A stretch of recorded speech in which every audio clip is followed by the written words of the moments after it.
جتنی ذمہ داری دوسرے لوگوں کی ہے اتنی ہماری بھی ہے، اور بلکہ ہماری زیادہ ہے، کیونکہ اس ملک کے لیے سب سے زیادہ قربانی تو ہماری ہے۔ ہم نے پاکستان سے لینا دینا کیا ہے؟ ہم پیدا یہاں ہوئے، ہمیں مرنا یہاں ہے، ہم رہتے یہاں ہیں، ہمارے آباء و اجداد یہاں ہیں، ہمیں پاکستان سے لینا دینا کیا ہے؟ نمسکار دوستوں، بھارت کو دھرم نرپیکش دیش کہا جاتا ہے۔ یہاں سبھی دھرموں کے لوگ چین و امن سے رہتے ہیں، لیکن ابھی حال ہی میں ایک گھٹنا گھٹی ہے۔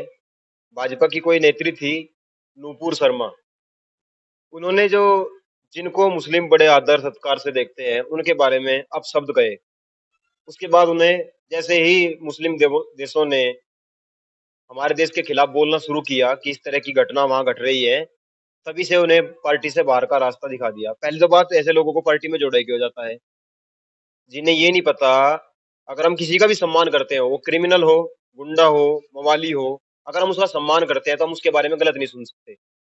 لیکن جس نے پوری دنیا میں اسلام کو دے دیا، چھوٹے سے دیش سے چل کر آج پوری دنیا میں اسلام پھیل گیا، وہ کیسے پھیلا ڈزنٹ میٹر، اس کی طرف ہم جانا نہیں چاہتے۔ لیکن کسی بھی دھارمک، چاہے وہ رام جی ہوں، کرشن جی ہوں، محمد صاحب ہوں، گرو نانک جی ہوں، عیسیٰ مسیح جی ہوں، اگر کوئی کسی کے خلاف بولتا ہے تو اس دھرم والے کو دقت ہوتی ہے۔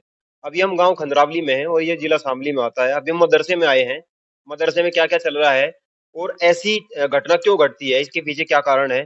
ہم جو یہاں پڑھاتے ہیں، مولانا صاحب ہیں، قاری صاحب ہیں، جو بھی ان کی ڈگریاں ہیں، ڈگریوں کے بارے میں مجھے پتہ نہیں ہے۔ حاجی کیا نام ہے جی آپ کا؟ میرا نام محمد تسکین ہے۔ تو آپ کی کیا یہاں پہ جیسے پوسٹ ہوتی ہے زیادہ تر، تو آپ کی کیا پوسٹ ہے؟ میں یہاں پہ نائب محتمم ہوں۔ یہاں کے ذمہ دار یہیں گاؤں کے جو شاملی ذمہ دار ہیں حضرت مولانا مفتی محمد ذاکر صاحب ہیں، انہی کی ذمہ داری میں یہ مدرسہ ہے۔ اچھا، جیسا یہ گھٹنا گھٹی ہے محمد صاحب کے بارے میں ایسا کہا گیا ہے، تو آپ کو کیا لگتا ہے کہ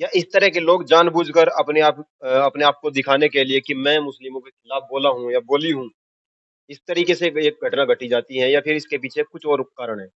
اس کے کئی کارن ہو سکیں۔ اس میں ایک کارن یہ بھی ہو سکے کہ یا تو انہوں نے اللہ کے نبی کی زندگی کو پڑھا ہی نہ ہو، دیکھا ہی نہ ہو، بھئی ایسے ہی جو منہ میں بول دیا۔ اگر وہ اللہ کے نبی کی زندگی کو پڑھ لیں یا دیکھ لیں، یا جس طرح ان کی تعلیمات ہیں جو انہوں نے کہا ان کو پڑھ لیں یا سیکھ لیں، یا کسی ان کے ماننے والے کو جو صحیح ان کے ماننے والا ہے، جو سنتوں کے مطابق چلنے والا ہے، اس کو دیکھ لیں تو وہ کبھی ایسے لفظ نہ کہیں۔ تو اس کے ابھی جو میں نے دیکھا ہے، جو سننے میں آ رہا ہے، بہت سارے جو سنگٹن ہے، دھارمک سنگٹن ہے، وہ بھی خلاف بول رہے ہیں، اور خاص کر جو مسلموں کے سنگٹن ہیں وہ بھی خلاف بول رہے ہیں۔ لیکن میں نے یہ بھی دیکھا ہے کہ میں نے سنا ہے، اس کے بارے میں پڑھا نہیں، کہ ایک بار محمد صاحب کسی گلی سے گزرتے تھے، کوئی بڑھیا تھی ان کے اوپر ڈیلی کوڑا ڈالتی تھی، اور ایک سمے یہ آیا کہ وہ بیمار ہو گئی، اور محمد صاحب ان کے پاس پوچھنے کے لیے کہ آپ کو کیا ہو گیا۔ ایک طرف تو محمد صاحب شانتی کا سندیش دے رہے ہیں، ان کے اوپر کوڑا ڈالنے والے کو بھی وہ حال چال پوچھنے کے لیے گئے، اور جیسے ہی نوپور شرما نے محمد صاحب کے خلاف بولا، مسلم جنہیں نبی مانتے ہیں ان کے خلاف بولا، پورا مسلم سماج بھڑک گیا۔ یہ کیا کارن ہوا؟ کارن ہے بھائی، کارن بھڑکنے کا یہ ہے کہ آپ اپنے جو ابا جی ہیں ان کا ادب و احترام کرتے ہیں یا ان کی عزت کرتے ہیں، ان کو مان سمان دیتے ہیں، اگر ان کو کوئی برا بھلا کہہ دے آپ برداشت کریں گے؟ جبکہ ایک مسلمان اپنے نبی کو اپنے ماں باپ سے کیا، ایک ماں باپ نہیں، اگر ان کے 70 ماں باپ بھی ان کو دے دیے جائیں ان سے بھی زیادہ محبت اور پیار کرتا ہے، ان کے لیے ہر وقت اپنی جان نچھاور کرنے کو تیار ہے۔ اور ایسا اگر کوئی بیان دیتا ہے، چاہے وہ نپور شرما ہو یا کوئی بھی ہو، اگر کوئی ایسے بیان دیتا ہے تو سرکار کو چاہیے کہ ترنت ان پر کارروائی کرے، ان کو سزا دے۔ اگر سرکار سزا نہیں دیتی اور لوگ ایسے ہی بولتے رہے، جو جی میں آ بولتے رہے اور جو جی میں آ کرتے رہے، تو ایک وقت آئے گا کہ دیش کا ماحول بگڑے گا، خراب ہوگا، اور جب ملک کا ماحول خراب ہوگا تو اس کی ذمہ داری کس پر ہوگی؟ نقصان کس کا ہوگا؟ ہم سب کا ہوگا۔ تو اس لیے جو بھی آدمی، چاہے وہ نپور شرما ہو یا کوئی اور ہو، وہ جو بھی بول رہا ہے اسے سوچ سمجھ کر کے بولنا چاہیے کہ تو کس کے بارے میں بول رہا ہے، یا تو اس کے بارے میں پہلے جانکاری کر لیں۔ ہمارے نبی کی ذات ایسی ذات ہے کہ ان کی زندگی کا کوئی بھی گوشہ اٹھا کر آپ دیکھ لیں، کسی بھی طریقے سے کوئی بھی غیر مسلم بھی جنہوں نے ان کی زندگی کو پڑھا، یا تو وہ مسلمان ہو گیا یا ان کی تعریف کرنے پر مجبور ہو گیا کہ بھئی ان کے اخلاق ایسے تھے اور انہوں نے جو سندیش دیے، جو تعلیم دنیا کو دی، وہ پوری دنیا میں مانی جاتی ہے اور پوری دنیا کے غیر مسلم بھی اس کو مانتے ہیں. نہ جانے ان لوگوں کو کیا ہو گیا، راجنیتی کا چکر ہے یا یہ اور مشہور ہونا چاہتے ہیں یا کیا ان کے دماغ میں کیا بات بھری ہوئی ہے، یہ تو یہی جانتے ہیں. یہ ذمہ داری اب سرکار کی ہے کہ اگر کوئی بھی شخص ایسا کرتا ہے، چاہے وہ اللہ کے نبی ہوں یا رام جی ہوں، کرشن جی ہوں، گرو نانک جی ہوں، کوئی سے بھی ہوں، کیونکہ ہمارا ماننا یہ ہے کہ اس دنیا میں جس طرح ہمارے نبی، آخری نبی جناب محمد الرسول اللہ صلی اللہ علیہ وسلم ہیں، ان سے پہلے بھی تقریباً 1,24,000 انبیاء آئے جن کا آپ نام لے رہے ہیں. ہو سکتا ہے ان میں سے کوئی ایک ہو وہ. اگر ہمارا مذہب اس کی اجازت نہیں دیتا کہ ہم کسی کو اس طرح کی بات کہہ دیں، تو نہ جانے ان کا مذہب انہیں کیا سکھا رہا ہے، کس طرح کی بات پہ وہ لگے ہوئے ہیں کہ جس کو جی میں آیا کہہ دیا. انت میں بات یہ ہے کہ اللہ کے نبی کی شان میں چاہے وہ کوئی بھی ہو، اگر کوئی خلاف بولتا ہے یا اس طرح کے الفاظ استعمال کرتا ہے، مسلمان اسے کسی بھی طور سے برداشت نہیں کر سکتا اور نہ کرے گا. آپ کو جیسا کہ میں نے دیکھا ہے ابھی بہت سارے مسلم کنٹری جو ہیں، مسلم دیش جو ہیں ابھی پورے خلاف ہو چکے ہیں بھارت کے. تو ایسے لوگوں کے خلاف کیا کارروائی ہونی چاہیے؟ انہیں جیل ہونی چاہیے یا پھر جو اسلامی قانون ہے اگر ایسا کوئی عرب میں بول دیتا تو اس کے خلاف کیا کارروائی ہوتی؟ اور آپ کیا چاہتے ہیں ایسے لوگوں کے خلاف کیا کارروائی ہونی چاہیے؟ ایسے لوگوں کے خلاف سخت سے سخت کارروائی ہو، ایسی کارروائی ہو تاکہ دوبارہ کوئی ایسی ہمت نہ کر سکے، دوبارہ کوئی ایسے الفاظ اللہ کے نبی کی شان میں کہنے کی ہمت اس کے اندر نہ ہو کہ بھئی اس کے ساتھ یہ ہوا تھا، ہمارا بھی کہیں یہی حال نہ ہو جائے. ایسی سخت سے سخت کارروائی ہونی چاہیے. جی کیا نام ہے جی؟ عبد الماجد ہے. عبدال جی بتائیے، ابھی جو گھٹنا گھٹی ہے آپ اس سے کتنے پربھاوت ہوئے؟ آپ کو کیا لگا کہ ایسا دیش میں کیوں ہو رہا ہے؟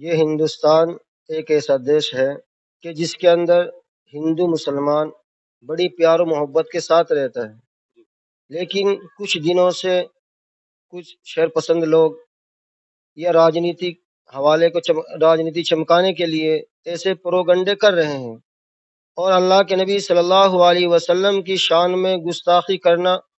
مسلمان اپنے اوپر ظلم و ستم برداشت کر سکتا ہے، سب کچھ برداشت کر سکتا ہے، لیکن ہمارے نبی صلی اللہ علیہ وسلم کی شان میں کوئی انسان گستاخی کرے یہ اس کو بالکل برداشت نہیں کر سکتا.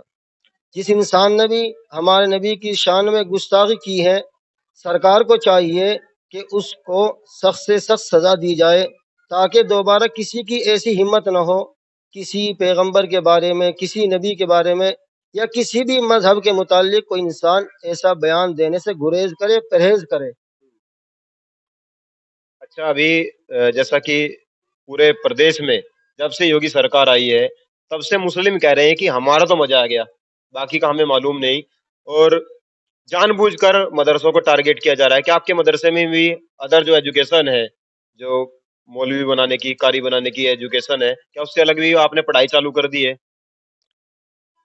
اکثر مدرسوں میں ہمارے علماء کرام نے فیصلہ لیا ہے، پہلے بھی تھا کہ مدرسوں کے اندر اخروی تعلیم کے ساتھ دنیاوی تعلیم بھی دی جاتی تھی، لیکن لاک ڈاؤن کے بعد تو مکمل طریقے سے تمام علماء نے اکٹھے ہو کر یہ فیصلہ لیا ہے کہ بھئی کوئی بھی مدرسہ ایسا نہ رہے جس کے اندر اخروی تعلیم کے ساتھ ساتھ دینی تعلیم نہ دی جائے. لہذا ہمارا یہ مدرسہ ہے، اس مدرسے کے اندر بھی اخروی تعلیم کے ساتھ ساتھ دینی تعلیم بھی دی جا رہی ہے. آپ کا کیا نام ہے جی؟ محمد ندیم. ندیم بھائی، یہ بتائیے جیسا ایجوکیشن چالو ہو گئی ہے دوسرے والی، تو انگلش پڑھا رہے ہیں، کیا کیا اور کیا سبجیکٹ پڑھا رہے ہیں؟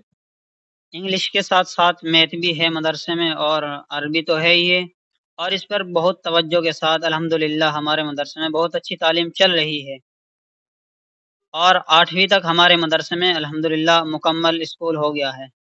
اب اسکول ہو گیا جیسا، آپ کا کیا نام ہے جی؟ سرور.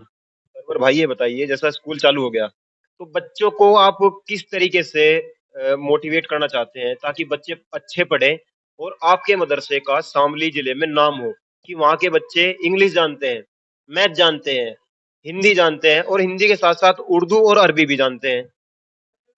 دیکھو جی، ماشاء اللہ ہمارے مدرسے میں اچھی تعلیم چل رہی تھی پہلے سے قرآن کریم کی.